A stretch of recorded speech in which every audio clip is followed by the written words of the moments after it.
You don't have time to study for the AP Stats exam. I don't have time to make a video. So let's cram for the exam while I bike to work. TM. We can workshop that title.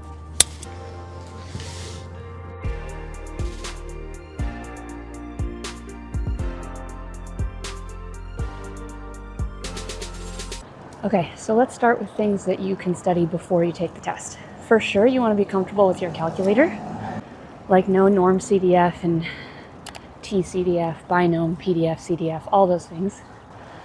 Especially on the multiple choice. On the free response, you're going to want to show all your work. But on the multiple choice, you can do everything on the calculator. There's so many people out today. I swear, there's normally not this many people out. I feel so uncomfortable. You should also be really familiar with your formula sheet. The stuff at the beginning honestly isn't that helpful, but the probability formulas are really nice. And they give you a lot of information, like about binomial and geometric distributions. When you get to inference, they give you the generic formulas, and I've talked about this in videos before. You have to know where to find all the parts. Like right here, when it says statistic, you have to be able to figure out, are we doing proportions or are we doing means? So do I need p hat or x bar? Or like it says standard deviation, you have to know where to find that. Or like standard error, you have to know where to find that. I cover that in most of my videos about inference, so if you need help with that, I'd go back and watch some of those videos. There's also a statement at the end of the formula sheet that straight up tells you what standard error is, which is pretty generous. Morning. I don't know that girl, she says hi to me every day. Biking into the sun now. I think I need my sunglasses. So if you're feeling unfamiliar with the formula sheet right now, just print a copy of it and have it nearby while you're doing some practice problems so that you're used to referring to it. These glasses are crooked. Sorry, not sorry. Okay, and then in terms of just cramming, the things that you should spend time cramming, find some flashcards that go over vocabulary, especially for experimental design and sampling methods, because those are the things that students mix up a lot. Like the classic example is block design. That's how you organize people once they're in your sample. Different than stratified sampling.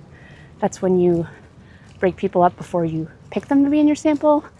And students mix those up a lot. So just be careful, study the basic vocab, especially for experimental design and sampling methods. I hope it looks like I'm FaceTiming and not vlogging.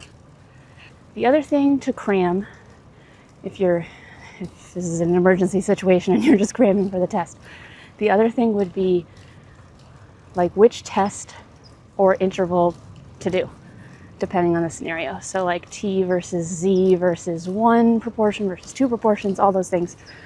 And I actually made a video about that recently, so I'll link it here. And you should go check that out, because it was real cheesy. Wow, these glasses look bad. I don't think cramming is the best option, but also if you're going to cram, make sure you know what a normal distribution is and how to find z-scores and all that stuff. I have a pretty short video series that goes over the most important stuff when it comes to normal curves and z-scores and all that, so maybe if you have time, watch those videos just for a little refresher. Okay, let's talk day of. Get a good night's sleep, eat breakfast, all that stuff. Be aware of timing. Multiple choice, you're going to have extra time. Free response, you're going to be rushed. So just be aware of that and try to pace yourself. Maybe wear a watch so that you can see how much time you spent on each question on the free response. Morning. When you're working on the free response, include context. That's one of the things that's easiest to forget because you get so hung up on answering the question, but make sure there's context in every answer. And what I mean by context is you're referring back to the scenario of the problem. In general, you want to make sure that your solution can't just be copy-pasted to a different problem and still make sense. So if it's about a manufacturing plant that makes cookies, mention the manufacturing plant, mention the cookies, what you're measuring about the cookies. Make sure it's not an answer that can be copy-pasted. And then also with free response, general rule of thumb, answer the question, and then shut up.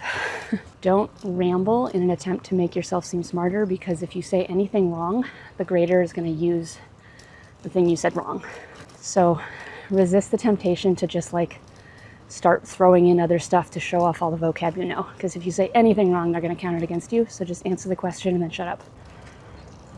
Morning. This is the popular part of the bike path. I don't know how much I'm going to record right here. Morning. Now regarding the people who are actually grading your work. It's AP Stats teachers. They want you to do well. It's not a robot. It's not some college board AI that's grading your free response. It's actual teachers. That means they know what they're talking about. So don't try to BS them. This isn't a scenario where if you just use enough vocab, like the computer will say, oh, you know what you're talking about. It's an actual teacher. So imagine your own AP Stats teacher is reading your free response answer. Are they going to give you full points? And maybe you should imagine it's your AP Stats teacher, but like 75% pickier. Unless your teacher is really picky, and then you're fine. But it's your AP Stats teacher, but they're going to pay attention to details. Oh, this guy's going to run me over. Oh, he's going so fast. Morning. He looks so much more legit than me. One thing that can help when you're looking at a problem and you're not sure what to do, try to figure out which unit it came from. So like if you identify, oh, this is a probability question, then you don't have to spend any mental energy thinking about confidence intervals. I kind of talked about that in my first how to get a 5 on the AP test video, so maybe check that out. I kind of go over the different types of free response questions you'll get. I don't know if it's just me, but knowing what type of problem I'm doing really helps me focus my thinking. I wonder if any of my students saw me crossing that busy street right now talking to my phone. Miss, I saw you vlogging on the way to school today. Hi guys. Okay, one other random tip for when you're working on the test. Probability questions can be really challenging to figure out what you're supposed to do because there's so many different types of probability. So maybe start, if you know it's a probability question, start by figuring out what kind it is. Morning. Is it a binomial problem? Does it mention a normal curve, in which case it's probably going to be about z-scores?